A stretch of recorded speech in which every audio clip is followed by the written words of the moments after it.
Tito 2:14, hablando de Jesús, dice, quien se dio a sí mismo por nosotros para redimirnos de toda iniquidad y purificar para sí un pueblo propio, celoso de buenas obras. Ese es el plan de la salvación. Amén. Gracias, Señor, por tu palabra. Bueno, Tito 2:14, otra vez lo voy a leer. Quien se dio a sí mismo, Jesús, el unigénito del Padre, se dio a sí mismo por nosotros. Es uno de los grandes por qué del cristianismo. ¿Por qué? ¿Por qué? Él podría haber hecho, Dios podría haber hecho con la humanidad como le expresó a Moisés que quería hacer con Israel. Hazte un lado, Moisés, voy a destruir a este pueblo rebelde, quejoso, que se olvida de mis obras, y de ti voy a levantar otro pueblo mejor. Él podría haber hecho eso. Él podría haber quitado a Adán y Eva, destruido a Satanás, nueva creación, pero Él, desde la eternidad, decidió redimirnos de toda iniquidad, entregarse por nosotros. Pero eso no es todo, es para purificar, continúa el porqué, para purificar para sí mismo un pueblo propio. O sea, Él nos quiso a nosotros. Y esta es la parte que vamos a hacer énfasis, que nos va a hablar el Señor hoy. Celoso de buenas obras. Celoso de buenas obras. Hace 2 domingos como comenzamos a estudiar el libro de Tito. ¿Recuerdan? Estamos estudiando, bueno, ahí está el libro de Tito, con este objetivo principal. Y se los voy a recordar para que no lo olvidemos. Ayer los taladré a los hermanos de la catequesis a la mañana y a la noche también. ¿Cuál es el objetivo? ¿Por qué Tito? ¿Por qué el libro de Tito? Porque queremos ser una iglesia sana. Y eso significaba ser una iglesia piadosa. Queremos ser una iglesia que enseña bien y ¿qué cosa? Y vive bien. No simplemente mencionar, hablar y hablar. Por eso el domingo pasado, o sea, hace 2 domingos, vimos que queremos ser esa iglesia y lo vimos en Tito. El domingo pasado comenzamos a hablar sobre la gracia de Dios. ¿Qué es la gracia de Dios? En resumen, no voy a volver a explicar todo lo del domingo pasado, pero en resumen, el Señor nos dijo el domingo pasado que ahora sí podemos vivir la vida piadosa a la cual queremos llegar. No es una utopía, no es algo así como, wow, cómo me encantaría hacer y pasar todo nuestro cristianismo deseando, o leyendo biografías, leyendo testimonios, pero simplemente ahí, deseando. Ya no es una utopía, eso es lo que nos dijo el Señor el domingo pasado. Ahora están en la gracia y ahora pueden vivir la vida piadosa. Ya fue hecha disponible esa vida. No solo podemos vencer el pecado, sino que podemos avanzar en santidad y piedad. Lo podemos hacer. Podemos vivir como el Señor le agrada porque estamos en la gracia. Eso era la definición completa de gracia. Estamos en la gracia y ahora podemos vivir así. Entonces, primer domingo de la serie de Tito vimos que debemos vivir piadosamente. El domingo pasado vimos que podemos vivir piadosamente y este domingo el Señor nos va a decir qué tenemos que hacer nosotros para vivir piadosamente. Justamente, otra vez el domingo pasado, vimos 2 peligros de hacer énfasis en un aspecto de la gracia. No sé si lo recuerdan, ¿no? Si hacemos énfasis en la gracia solamente en que Jesús perdonó mis pecados, ya no hay condenación y me voy al infierno, se corre el gran peligro de utilizar la gracia de Dios para justificar la apatía, porque el Señor ya lo va a hacer. La salvación es por gracia, consumado es. Ya el Señor lo hizo. Pero si hacemos énfasis en esa parte, recuerdan, ¿no? que lo hablamos, cantar siempre la cruz, que era un gusano y la cruz me salvó. La siguiente canción era un perro, ya no un gusano, pero la cruz me hizo un perro limpio. Si hacemos énfasis simplemente en eso, nuestra vida simplemente se va a decir, bueno, gracias Señor por morir por mí. Ese es el primer peligro, ¿no? Usar la gracia para justificar la apatía. El Señor sabe, el Señor ve el corazón. Nunca pensé que iba a escuchar ese argumento en iglesias de sana doctrina. Jamás pensé eso. Siempre lo escuchaba en lo que se nos enseñó muy mal, en los pentecostales, ¿no? Se nos enseñó que ellos están mal. Si sos pentecostal, estás mal. Se nos enseñó implícitamente. Entonces siempre veía ese argumento en esa rama del cristianismo.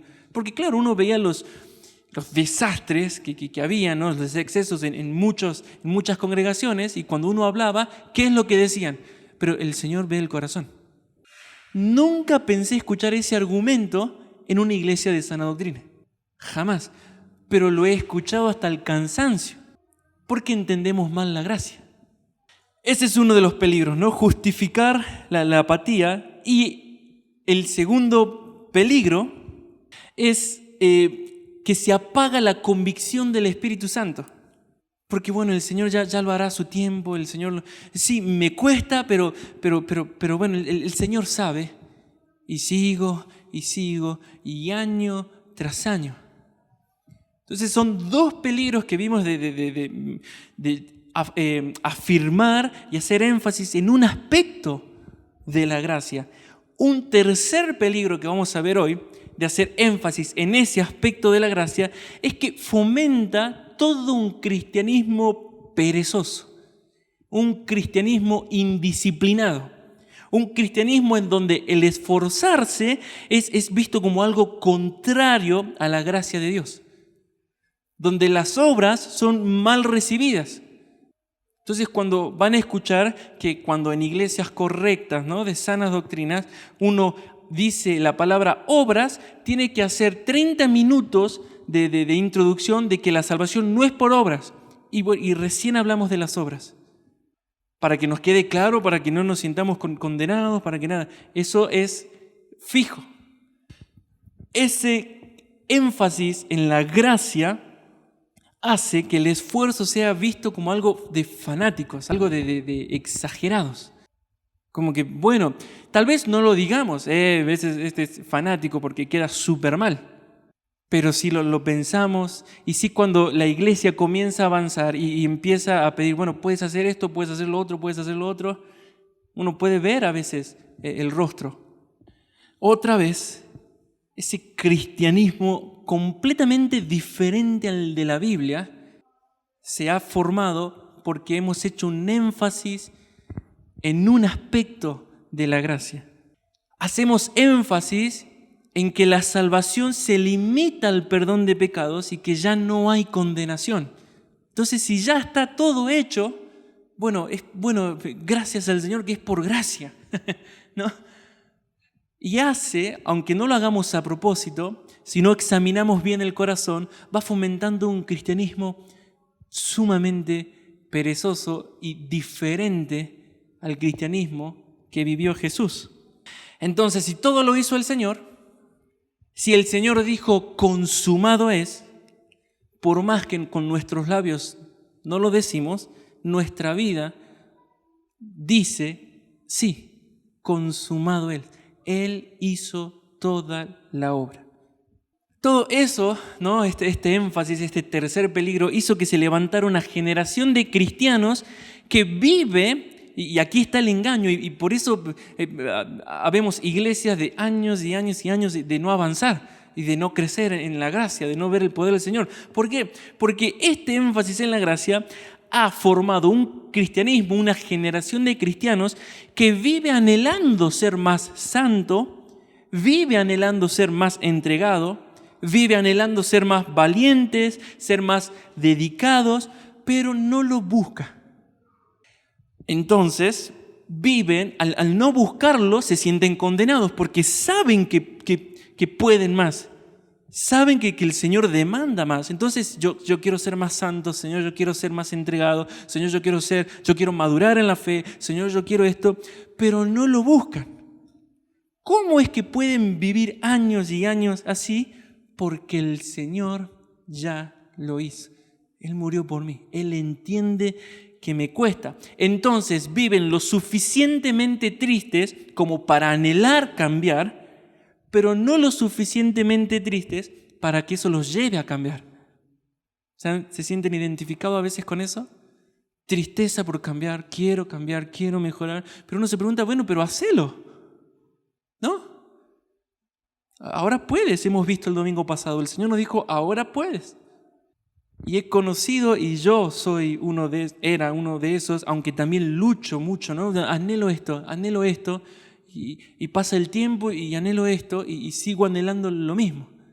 ¿Cuántos no se sienten identificados en esa vida cristiana? De anhelar más, pero no buscarlo, pero a la vez que uno se siente triste, tampoco nunca se le cruza por la cabeza, estoy desagradando al Señor, no estoy viviendo la vida que el Señor quiere, debo cambiar. ¿Por qué podemos vivir año tras año tras año? Porque cada domingo hacemos énfasis en que Él ya pagó, Él entiende, listo, consumado es una obra, es un proceso. Ayer hablábamos no me acuerdo si a la mañana o a la tarde en la catequesis, es un proceso, pero se tiene que ver el proceso. Puede ser lento, rápido, súper lento, pero hay un proceso. Si el proceso se detiene, algo anda mal. Puede ser lento, pero se va viendo ese proceso. ¿Cómo alguien puede vivir años y años así en el cristianismo, ¿no? En esa eterna condenación?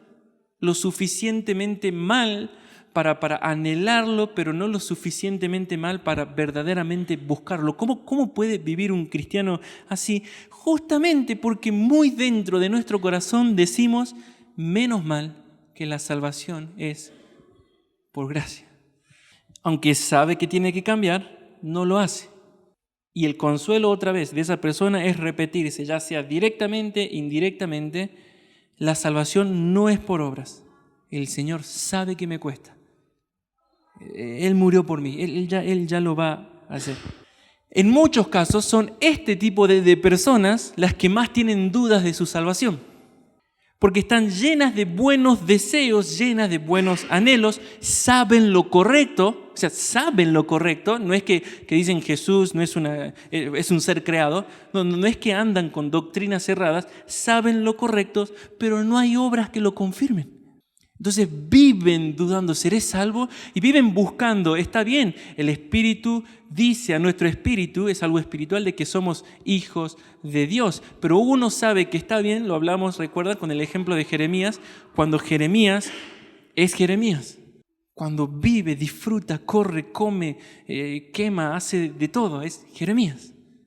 Cuando ustedes, no sé si les ha pasado o han podido ver, una persona se presenta a un pastor, más que nada en YouTube están estos videos, tengo dudas de mi salvación, ¿cómo sé si soy salvo? Las preguntas, yo no hablo mal del pastor, sino como para mostrar de que es algo generalizado, ¿no? Las preguntas, ¿cuáles son? Bueno, ¿tienes dudas de tu salvación? ¿Amas al Señor? ¿Qué creen que va a responder la persona? Y sí. ¿Tienes deseo de dejar el pecado? ¿Qué creen que va a responder la persona? Y sí. ¿Crees que Jesús es tu Señor? Sí. Bueno, eres salvo. Solamente porque nadie puede afirmar que Jesús es Señor, amar al Señor y desear la santidad si el Espíritu Santo no está en él. El problema está en que si esa persona dice que sí a todo eso y aún tiene dudas, es porque algo falta, ¿no creen? Las obras. Los frutos que confirmen de que está bien, de que la semilla fue plantada. A eso vamos nosotros. Ayer otra vez los taladré, los voy a seguir taladrando, hermanos de la catequesis. La vida piadosa es innegable. Eso muestra si somos hijos de Dios o no. Pero contrario, ¿no?, a lo que solemos pensar de la gracia de Dios, la gracia no solo que no justifica la falta de esfuerzo, la gracia no justifica la pereza, sino que la condena.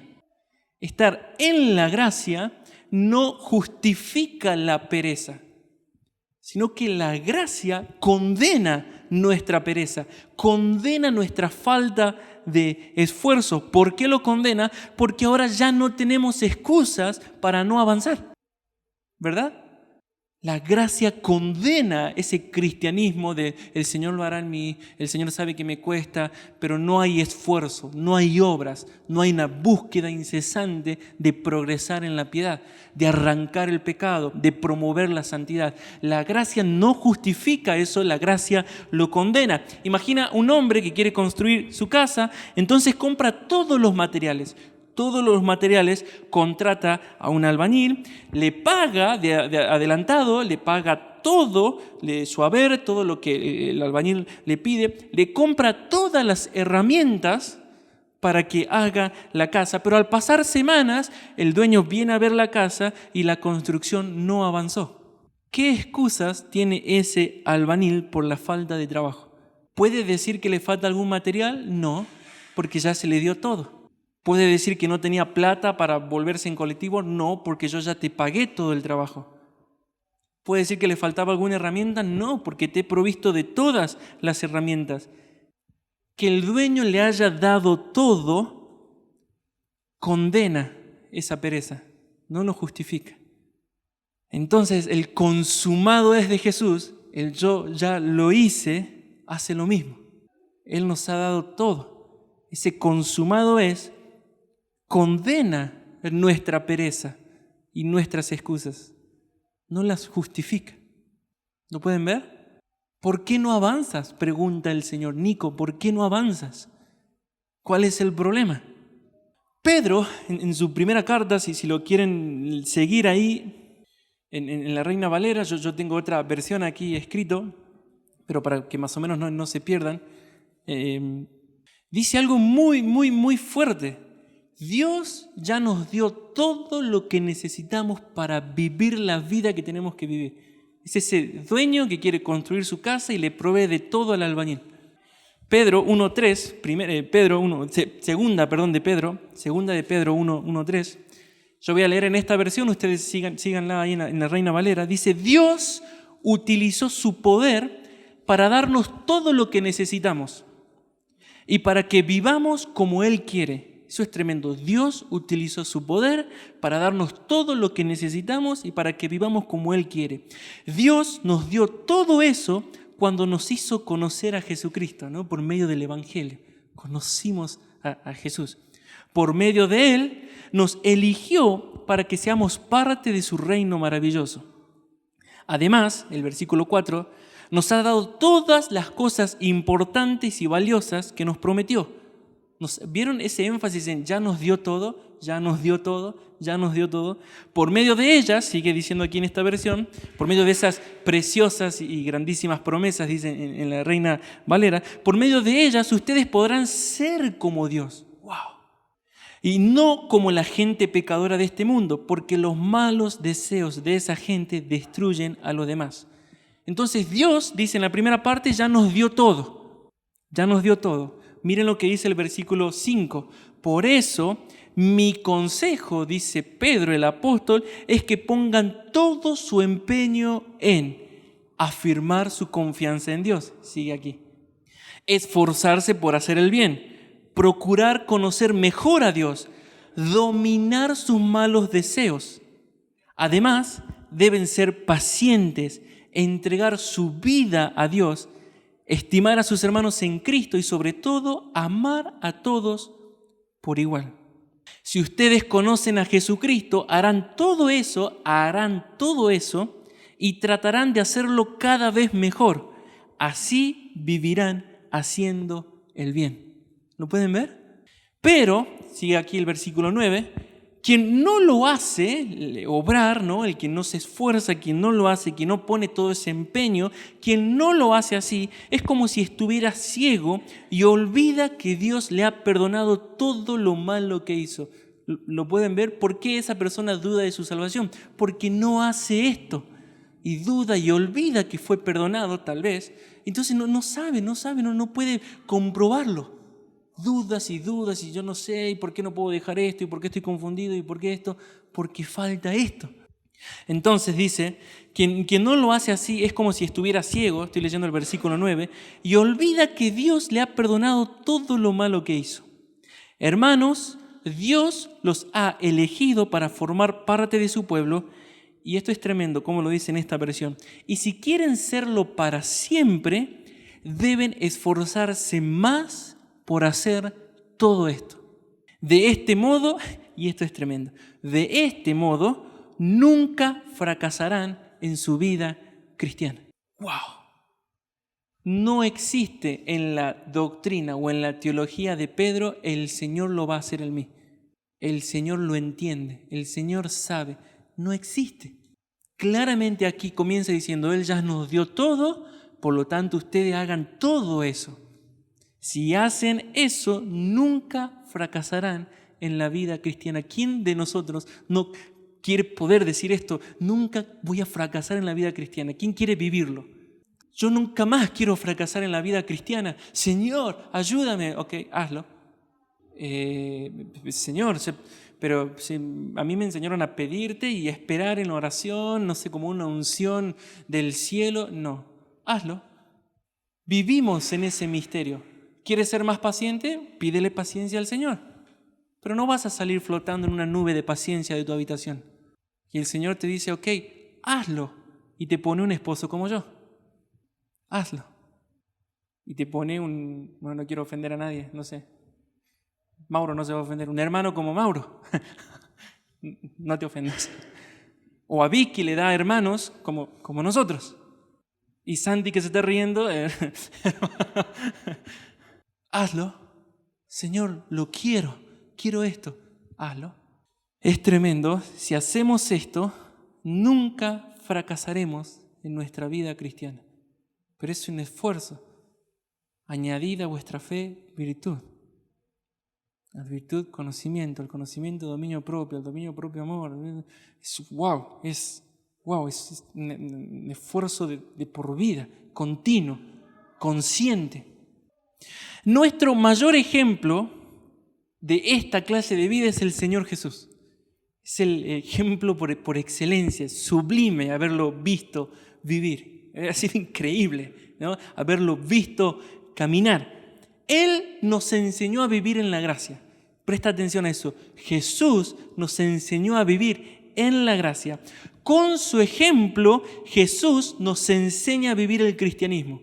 Yo los reto a que busquen en los registros de los evangelios si Jesús alguna vez dijo, ya Dios lo hará en mí. Por ejemplo, un sábado, día de reposo, Jesús va a la sinagoga y enseña. En medio de eso, un endemoniado comienza a gritar y Jesús lo expulsa. Eso está en Marcos 1, del 21 al 28. Oposición espiritual. No sé si alguna vez alguien no estuvo frente a un endemoniado, pero sí ha sentido una presencia satánica en su casa. Cambia el ambiente completamente. Tal vez alguno no ha podido dormir y comienza a luchar en oración porque sabe que eso es netamente espiritual, ¿no? Cambia completamente. Entonces, imagínense eso. Un endemoniado comienza a gritar porque el rey está ahí. Entonces, una oposición espiritual tremenda. Termina esa reunión, por así decirlo, en la sinagoga el sábado. Jesús se va a la casa de Pedro. Y lejos de decir, bien, estoy cansado, qué sé yo, ¿no? La suegra de Pedro estaba enferma. Entonces, ¿qué hace Jesús? Va y la sana. Marcos 1, del 29 al 31. Pero al acabar el día de reposo, todo eso es en un mismo día, ¿no? El servicio a la mañana continúa después del servicio, por así decirlo, sanando en la suegra de Pedro. Marcos 1, 32 dice, cuando llegó la noche, o sea, cuando termina el día de reposo, cuando llegó la noche, luego que el sol se puso, le trajeron todos los que tenían enfermedades y a los endemoniados. Y toda la ciudad se agolpó a la puerta. Toda la ciudad se agolpó a la puerta. Había comenzado, recuerdan, en la sinagoga. No paró en la casa de Pedro. Y dice, bueno, ya está, terminando el día, vamos a descansar, abre la puerta, toda la ciudad, cientos de endemoniados, cientos de enfermos y él solo. Entonces, en su misericordia inentendible, ¿no? Esa gracia sublime, sanó, dice el versículo 34, a muchos que estaban enfermos de diversas enfermedades y echó fuera muchos demonios y no dejaba hablar a los demonios porque le conocían. Imagínense esa escena, esa liberación de demonios masiva. Entonces, mientras expulso sano un cojo, y expulso a aquel y quiere gritar, lo mando a callar, abro la vista a un ciego. Era hombre, es hombre. Imagínense toda esa oposición. Imaginémonos el cansancio físico que puede haber tenido Jesús. Lidiar con personas, no lo digo porque sea pastor, sino porque todos aquellos que trabajan en relación con personas, cansa. No sé quién, las hermanas de las empanadas, el otro día hablaba, son difíciles la gente de abajo. Y sí, trabajar con personas cansa. En el buen sentido lo digo, el que ha trabajado con clientes sabe. Entonces él estaba cansado. Y esto no era una situación donde uno le puede decir, espera tu turno. Eran enfermos desesperados por la sanidad, abalanceándose. Tócame a mí, dime a mí la palabra, déjame tocar tu manto. ¿Cómo habrá sido? ¿No? Increíble. ¿Podría haber leprosos también? ¿Puede ser? Rompiendo ese temor de que lo eche la ciudad porque no podían estar con ellos. Entonces, imagínense no solo el cansancio físico, sino el cansancio espiritual. Plena guerra. Lo vimos en la revolución del Evangelio del Reino. ¿Qué comenzó Jesús a hacer? Empezó a atacar el reino de las tinieblas. Empezó a echar fuera demonios y empezó a sanar enfermedades. El reino se ha acercado. ¿Cómo? Porque esto es el reino. Empieza plena guerra. Era una guerra espiritual. Jesús batallando solo. El texto no dice que los discípulos hayan hecho algo. Yo me imagino que deben estar de la parte de atrás de la casa, ¿no? Imagínense, viendo de la parte de adentro ese milagro, el reino de una guerra, el reino de Dios destrozando literalmente el reino de las tinieblas. Y Jesús, nuestro campeón, batallando.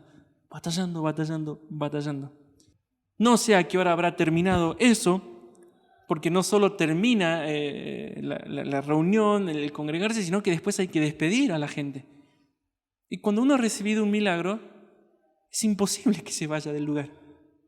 Se convierte, lo hablamos con Copos, ¿recuerdan? Cuando aparece la santidad de Dios en un lugar, ese lugar se convierte en sagrado. Es imposible que se vaya. No se olvida más de ese momento, es lo mejor que le pudo haber pasado en la vida. Pasar por la casa de Pedro era recordar el momento donde el Mesías me tocó. Por la casa de Pedro, sí. Pero nuestro Señor, nuestro campeón, nuestro ejemplo, dice en el versículo 35, levantándose muy de mañana, siendo aún muy oscuro, salió y se fue a un lugar desierto y allí oraba. ¡Wow! ¿Lo pueden ver? El esfuerzo hasta...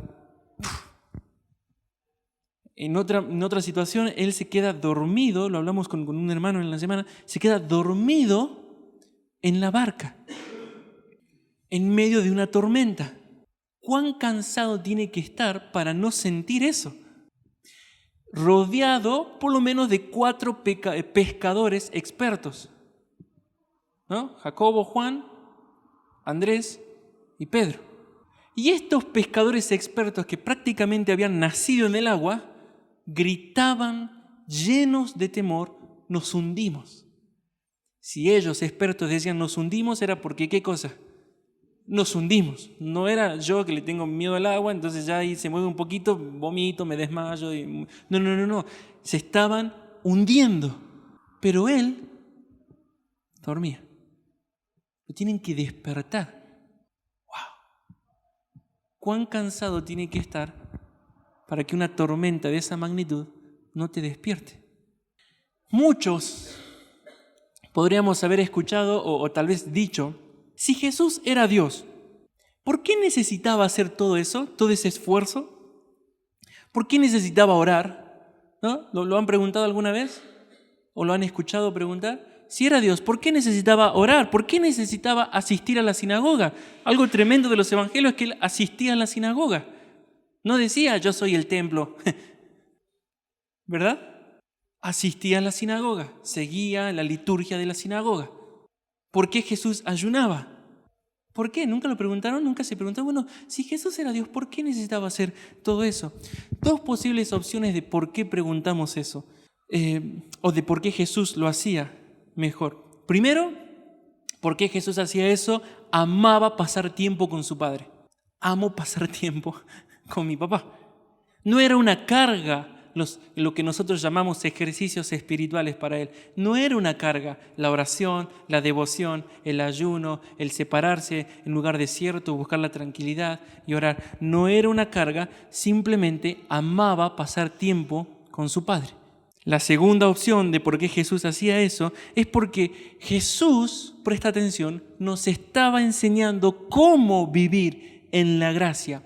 La vida de Jesús es el cristianismo auténtico. Lo vuelvo a repetir, Jesús nos estaba enseñando con su vida cómo vivir en la gracia. La vida de Jesús es el cristianismo auténtico. ¿Quieres saber si estamos viviendo como un cristiano? Veamos si estamos imitando al Maestro. La vida de Jesús es el cristianismo auténtico. La vida, la forma de vida de Jesús. Hacemos este tipo de preguntas. ¿Por qué Jesús necesitaba esto, lo otro? En muchos casos, porque en muchos casos nuestras devociones espirituales no surgen del amor y del deseo de estar con el Padre. Surgen de la obligación, surgen de la condenación. Hace mucho que no oro, entonces hoy me levanto a orar. Surgen de la rutina, ¿no? Ya me acostumbré a hacerlo, pero no fluyen de ese deseo de estar con el Padre. Por eso uno deja de sentir esas cosas y nuestros ejercicios espirituales comienzan a decaer, porque no lo hace con ese deseo de encontrarse con Dios. Por eso cantábamos hoy, acércame, Señor, porque a eso venimos a rendir honores al Señor. Eso es el significado de culto. Culto es la adoración de la majestad divina. Venimos a encontrarnos con Él. Entonces, ¿por qué hacemos este tipo de preguntas? Y porque ponemos nuestra experiencia como el estándar. Si para nosotros es tan aburrido y Jesús era Dios, ¿por qué Él hace eso? ¿Lo pueden ver? Ponemos nuestro corazón como el estándar de cristianismo, y como para nosotros es tan, como sea con cada uno, nos preguntamos, ¿por qué Jesús lo haría? Otra opción, otra razón en realidad de por qué preguntamos eso, es porque no nos damos cuenta que la vida de Jesús, que la vida, esa vida que Él llevó en la tierra, es la vida normal del cristiano. Esa es la vida nueva.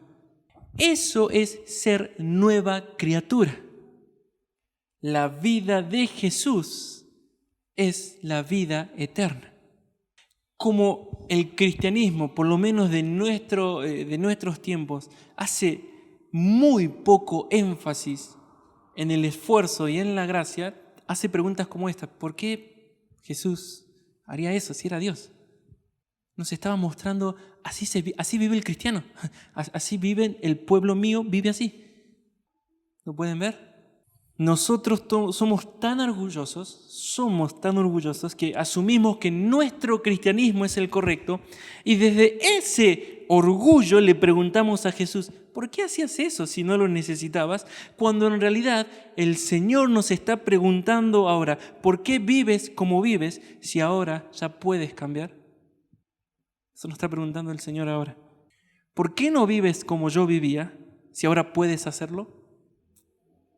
Con su vida Él cambia. No porque Jesús vivía así, sino que Él ahora nos está preguntando, ¿por qué no lo haces tú? Anota esto: la forma de vida de Jesús es el cristianismo. La forma de vida de Jesús es el cristianismo.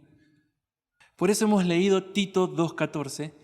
Él murió para purificarnos, limpiarnos, ya lo hemos hablado, pero tiene otro objetivo también: purificar para sí un pueblo propio, celoso de buenas obras.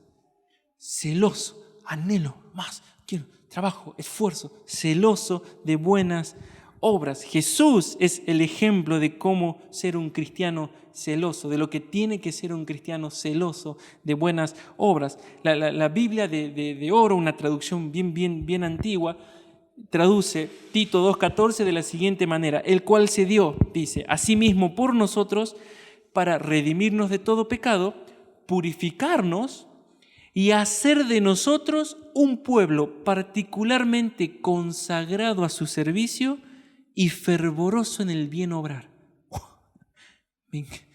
Me partió en 1000 pedazos. Él murió para que su pueblo esté consagrado a su servicio y para que su pueblo sea fervoroso en el bien obrar. ¿Pueden comprender por qué dije al principio que este énfasis en un aspecto de la gracia ha formado toda una generación de cristianos ajenos al cristianismo? Porque el pueblo por el cual murió Jesús es fervoroso en el bien obrar. Está consagrado al servicio del Maestro. Para eso murió Jesús. Entonces, para ser este tipo de cristianos no debemos esperar una unción especial. Debemos orar, obviamente, no estoy diciendo que no debemos orar, debemos orar porque eso es parte de la búsqueda. Pero es parte de la búsqueda, presta atención, es parte de la búsqueda, no es el todo de la búsqueda. ¿Me explicó? Debemos orar, debemos rogar al Señor para que nos forme a su imagen. Debemos clamar que el Espíritu Santo nos ayude a ser como Jesús, pero también debemos trabajar en nuestra salvación. Como lo pone Filipenses 2:12, ocupaos en vuestra salvación. William Hendrickson, explicando esa palabrita ocupaos, dice que Pablo tenía en mente la idea de un esfuerzo vigoroso y sostenido, constante, un esfuerzo constante. Por eso el Salmo 27:4 dice, una cosa he demandado a Jehová, pero no se queda ahí. ¿Qué sigue diciendo? Esta buscaré. ¿Lo pueden ver? Esa es la forma de vida bíblica, está en toda la Biblia. ¿Quieres? Búscalo.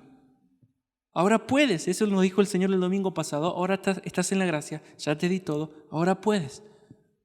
Una cosa he demandado, en realidad no es esa demanda que nosotros lo entendemos ahora, yo te demando, sino es un ruego intensivo. Señor, una cosa te he rogado y la voy a buscar. Lo busco, lo ruego, le ruego, pero yo voy y lo busco. Lo deseo y lo busco, me esfuerzo en conseguirlo. Esa es la enseñanza de toda la Biblia. Por eso Pablo le dice a Timoteo, en 1 de Timoteo 4:7, ejercítate, ¿para qué cosa? Para la piedad. Ejercítate para la piedad. Rápidamente se pueden ver verdades en ese mandato, ejercítate para la piedad. Primero, la piedad no viene sola, porque te tienes que ejercitar, ¿sí? ¿No? Sería espectacular que bajar de peso con oración, sería hermoso, pero no se puede, no es bíblico y hace mal.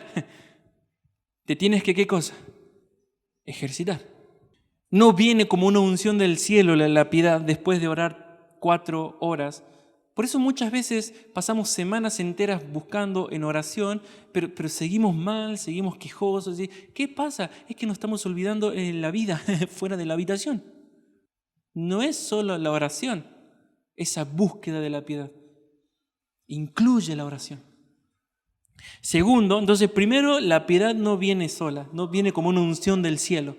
Nada que nos da el Señor en realidad viene allí. Segundo, ¿qué podemos sacar de este pasaje? Debemos disciplinarnos y ser constantes si queremos obtener resultados, como lo haríamos con cualquier ejercicio. 2 palabras sumamente extrañas para el cristianismo actual: disciplina y perseverancia. Disciplina y perseverancia. Podemos ser buenos organizadores de nuestra semana, pero lo que nos va a hacer cumplir esa organización es ¿qué cosa? La disciplina. Lo voy a hacer a este horario. Separo este tiempo, hago esto, hago lo otro. Ejercítate para la piedad. Y tercero que podemos sacar de este pasaje, debemos esforzarnos mucho para ser como el Señor. No es simplemente los ejercicios piadosos. Como así, uno no va a cambiar su vida si va al gimnasio, pero después cuando sale se baja 3 panchos. Hay que cuidar toda la vida. Y no es que se busca... Les hago una pregunta por ustedes que viven haciendo dieta y nunca funciona, ¿no? ¿Por qué nunca funcionan las dietas? Mientras lo piensan y se ríen. ¿Cómo? Primero que no hay constancia, en muchos casos no tenemos constancia, pero segundo, no buscamos un cambio de vida. No buscamos un cambio de nuestra forma de alimentarnos. Buscamos bajar de peso. Cuando se llega al objetivo, ¿qué es lo que pasa? ¿No? El efecto rebote. ¿Por qué? Porque no tenemos en nuestra mente el cambiar nuestro estilo de vida. Simplemente buscamos esto, que me entre el pantalón, nada más. Y espiritualmente hacemos lo mismo. No buscamos cambiar nuestro estilo de vida para que sea una vida de devoción. En muchos casos nos ejercitamos para que se vaya la condenación. Buscamos un punto en específico, no buscamos el rostro del Señor. Como decía el Salmo 105, buscad a Jehová y su poder, buscad siempre su rostro, siempre. ¿Por qué no funciona eso? Porque, claro, entonces, ¿por qué a veces estamos orando y uno dice, pero yo leo todos los días la Biblia? Está bien, pero si después no cambia tu vida afuera, es como echar aguas en una vasija rota. Echas y te cansas de echar, pero se está perdiendo. Y se pierde, y se pierde, y se pierde, y se pierde, y se pierde. Miramos a grandes hermanos de la historia, como se los conoce, y casi sin pensarlo decimos en nuestro corazón, claro, es que era Spurgeon. O sea, era obvio. Una vez él estaba probando, no había nadie, él estaba probando la acústica del nuevo templo y había un albañil colgado, no sé, 800 metros ahí, pintando, no sé qué estaba haciendo, y Spurgeon, no había micrófonos, así que tenía que ser buena acústica, grita que el cordero que fue inmolado reciba, creo que toda la honra, y se convierte en el albañil. Sí, pero ni siquiera estaba predicando, estaba probando la acústica del salón. Entonces, vemos eso, ¿y qué es lo que se nos viene? Y bueno, era Spurgeon, o sea, está bien. Hasta podías soñar con alguien y se convertía. ¿Por qué? Porque era Spurgeon, ¿no? O era Pablo. O sea, que Pablo, obvio. O sea, lo que estamos haciendo en Laudate hace un poquito tocó cuando Pablo se encuentra con este mago. No era mago, sí, que quería apartar al procónsul de la fe. Y con plena autoridad dice, ahora te vas a quedar ciego por un tiempo. Y se queda ciego y se convierte en la autoridad. Y uno dice, ¿qué es lo que pensamos cuando leemos ese pasaje? Y era Pablo. Era obvio que era Pablo, o era Policarpo, o era John Piper, ¿no? Esa pasión, y bueno, es John Piper. No sale eso, no sé si ustedes, pero a mí es como que a veces, y sí, eran ellos. Los miramos como si tuvieran una unción diferente, algo reservado para unos cuantos elegidos. Les pasé el diario de David Brainerd, los hermanos de la catequesis, y hablamos un poquito con Anto y Johnny de eso, y uno se queda diciendo, soy ateo. O sea, no puede ser lo que experimentaba el chico este. Soy ateo, o sea, Señor, convertíme, ¿qué? Y uno dice, claro, es que era David Brainerd. Como si tuvieran una devoción diferente, una unción diferente. Debemos entender algo. Aunque el Señor en su soberanía elige usar y bendecir ciertas personas, ciertos hermanos por encima de otros hermanos, todos ellos que fueron usados y que son conocidos tienen algo en común: ese esfuerzo y sacrificio para crecer en piedad y devoción. Todos. Y se lo dice a alguien que les encanta leer biografías. Todos. Pueden discrepar, tenés hermanos de todas las denominaciones del cristianismo, pero lo que tenían en común era eso. ¿Por qué eran piadosos y por qué alcanzaban lo que alcanzaban? Porque eran hombres vivían el cristianismo. Por ejemplo, miremos a Pablo. Él dice, nosotros decimos, nunca voy a ser como Pablo. ¿Amén? Nadie nunca va a ser como Pablo. Pablo era Pablo. Ya está, no va a haber otro Pablo.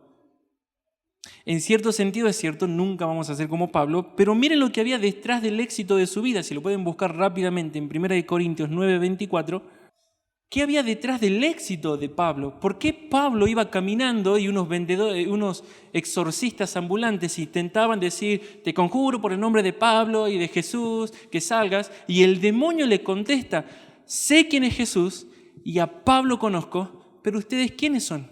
¡Wow! ¿No? Que el demonio te hable así. ¿Qué había detrás de Pablo? Uno dice, bueno, era Pablo. Miren lo que hacía Pablo. ¿No sabéis, versículo 24, que los que corren en el estadio, todos a la verdad corren, pero uno solo se lleva el premio? Corred de tal manera que lo obtengáis. Todo aquel que lucha, de todo se abstiene. Ellos, los que están en estos juegos, a la verdad, para recibir una corona corruptible, pero nosotros luchamos por una corona incorruptible. Así que yo de esta manera corro, no como la aventura, no hago por hacer, no leo la Biblia por leer, no me esfuerzo a las 5:30 de la mañana, por las 5:30 de la mañana, por hacerlo. Yo no corro, dice, de esta manera corro, no como a la aventura, de esta manera peleo, no como quien dice, quien golpea al aire. ¿Sí? No hace ayuno simplemente para pasar hambre y decir que hizo ayuno. Tiene un propósito lo que está haciendo. Si no, versículo 27, golpeo mi cuerpo y lo pongo en servidumbre. ¿Lo pueden ver? ¿Qué había detrás del éxito de Pablo? Golpeo mi cuerpo. No andaba Pablo, ¿no? Así con un crucifijo, no, golpeándose. No. Está hablando de esa disciplina que cuesta y duele, como si es que tenés que golpear tu cuerpo. Duele, cuesta. La traducción lenguaje actual, la Biblia, traducción lenguaje actual, dice, ustedes saben, el mismo pasaje, que en una carrera no todos ganan el premio, sino uno solo. Pues nuestra vida como seguidores de Cristo es como una carrera, así que vivamos bien para llevarnos el premio. Los que se preparan para competir en un deporte dejan de hacer todo lo que pueda perjudicarlos. Y eso es cierto. Y lo hacen para ganarse un premio que no dura mucho. Nosotros, en cambio, lo hacemos para recibir un premio que dura para siempre. Yo me esfuerzo por recibirlo, dice Pablo. Así que no lucho sin un propósito. Al contrario, y miren cómo lo traduce acá. Vivo con mucha disciplina y trato de dominarme a mí mismo. ¿Lo pueden ver? Vivo con yo lo hago y trato de dominarme a mí mismo. Entonces, volviendo a la orden que Pablo le da a Timoteo, pero el Espíritu Santo nos lo da a todos nosotros ahora, ejercítate para la piedad, nos está diciendo, vivan de esta manera, como 1 Corintios 9. Vivan de esta manera. Hermanos, en el cristianismo no existe el Señor lo hará en mí a su tiempo. No existe. O sea, yo sé que lo hemos dicho y en muchos casos lo seguimos escuchando, pero no existe. El Señor lo hará en mí, no existe. Nosotros debemos cortar el pecado, nosotros debemos renunciar a los deseos de este mundo, nosotros debemos buscar la santidad, nosotros debemos hacerlo. No existe el Dios lo hará en mí. No existe el Dios ya me dará el perdón. No, ve y perdona. No existe, bueno, lo que hablamos el domingo pasado, ¿no? Lo he escuchado 70.000 veces, creo que ustedes también. Dios puso el querer. Ahora falta que ponga el hacer. ¿Sí? Tercera de Satanás 2:15. No es bíblico eso. ¿Qué dice la Biblia?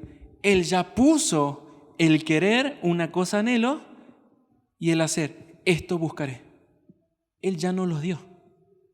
A.T. Robertson, un comentarista, dijo, Pablo no manifiesta ninguna simpatía, no le gusta para nada, no manifiesta ninguna simpatía con una ortodoxia fría y muerta. La palabra ortodoxia significa correcta adoración. ¿Sí?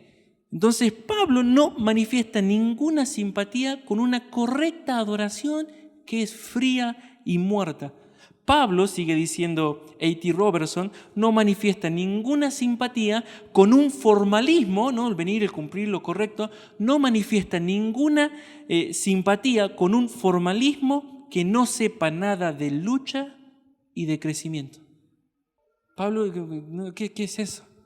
¿Debatir de doctrina? Muéstrame tu vida. Pablo, ¿la salvación se pierde no? ¿Y tu vida? Pablo, ¿los dones cuando te mueras siguen vigentes o no siguen vigentes? ¿Qué hacemos, Pablo? Tu vida. Entonces quiero que pienses todas esas cosas que quieres cambiar. ¿No? Ahora intenta hacer algo. Para algunos es un pergamino, ¿no? quiero, Señor, cámbiame, ¡pum!, desaparece de la humanidad, ¿no? En mi caso es un pergamino. Pero quiero que ahora pienses en esas cosas que quieres cambiar de tu vida, que no le agradan al Señor, y quiero que pienses en ese cristiano que quieres ser. ¿Quieres ser más santo, me imagino? ¿Quieres ser más apasionado? ¿Quieres ser más entregado? ¿Verdad? No me asusten, ¿verdad? Bueno, debes trabajar por eso. Debes disciplinarte, esforzarte y perseverar. Debes hacerlo, no es una opción. Jesús nos mostró cómo se vive el cristianismo. Bueno, debes hacer. Jesús no hacía las cosas por hacer. No era que estaba, bueno, hoy vamos a hacer esto y mañana, me olvidé de buscarlo a Jere en la escuela, es viernes, estás desde el lunes ahí, voy a buscarlo. Y andaba y Jesús, bueno, hoy voy a orar, pero cuando está orando se siente condenado porque tenía que estar con su hijo. Pero cuando está con su hijo se da cuenta que no preparó la predicación. Y cuando preparó la predicación se da cuenta que no está con su esposa hace 2 semanas. Jesús no tenía esa vida. Jesús tenía organizado un plan. Vamos a esta aldea ahora, es necesario predicar ahí. Si siguen leyendo Marcos, lo van a buscar a la mañana y le dicen, la gente te busca, ahora me toca ir allá. Pero acá hay necesidad, es que este es el plan. ¿Lo pueden ver? Él no andaba así como, bueno, es que se va, bueno, quedo ahí y ya arruina todo el plan. No, ahora me toca ir allá. Ahora me es necesario pasar por Samaria. Murió Lázaro, esperemos 4 días. No andaba él a las corridas. Esfuerzo, disciplina, trabajo. Entonces quieres ser más santo, más piadoso, más entregado, cortar con el pecado, tener un corazón devoto, lleno de pasión por el Señor, debes disciplinarte. Los hermanos de la catequesis los taladro también todos los sábados. Busquen un tiempo a solas con Dios.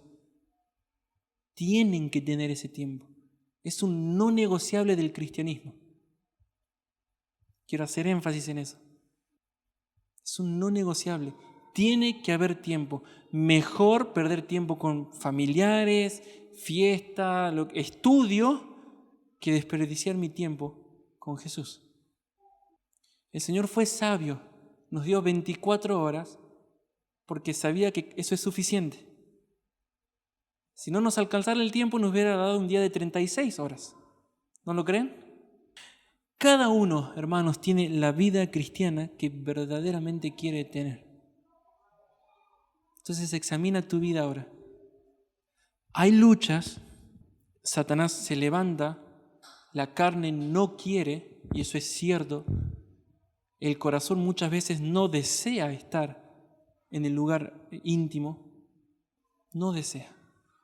Pero parte de la disciplina es doblegar el corazón y no que Él nos maneje a nosotros. Por eso el salmista dice, alma mía, bendice a Jehová. No te pregunté si querías. Alma mía, bendice a Jehová. Yo guío mi corazón y no mi corazón me guíe. Parte de la disciplina. Entonces hemos visto que debemos buscar la vida piadosa hace 2 domingos. El domingo pasado vimos que ahora podemos vivir la vida piadosa. Y hoy el Señor nos dijo que debemos esforzarnos hasta el agotamiento para esa vida piadosa. Por eso el título de la predicación es En búsqueda de la verdadera religión. ¿Qué sigue? El esfuerzo en la gracia. Esta es la gracia que nos dio el Señor. Grábenselo, repítanlo constantemente. La gracia es perdón de pecados, poder para la vida nueva. Esa es la verdadera gracia.